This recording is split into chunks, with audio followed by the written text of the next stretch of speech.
direction deserves to be issued to hand over the investigation to the CBI.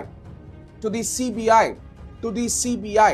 ஏன்னா once supreme court order வந்துடுச்சுன்னா CBI prop வந்து பண்ணணும்னு சொன்னதுக்கு அப்புறம் எங்கேயுமே தமிழ்நாடு கவர்மெண்ட் இனிமே இன்வெஸ்டிகேஷன் பண்ண முடியாது.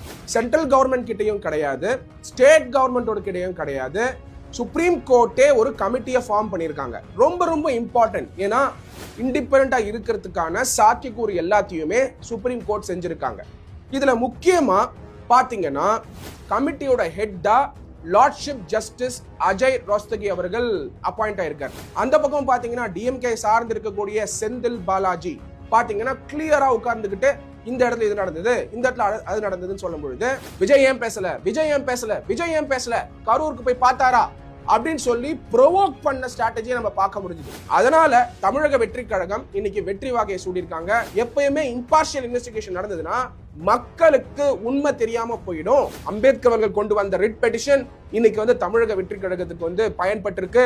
வரக்கூடிய அக்டோபர் 17ஆம் தேதி 10 மணிலிருந்து 11 மணிக்குள்ள விஜய் அவர்கள் காலையில போயிட்டு கரூர்ல பார்க்கணுங்கிறது தான் அவருடைய கோரிக்கை. எல்லாத்தையும் பொலிட்டிக்கல் பண்ணா எப்படிங்க?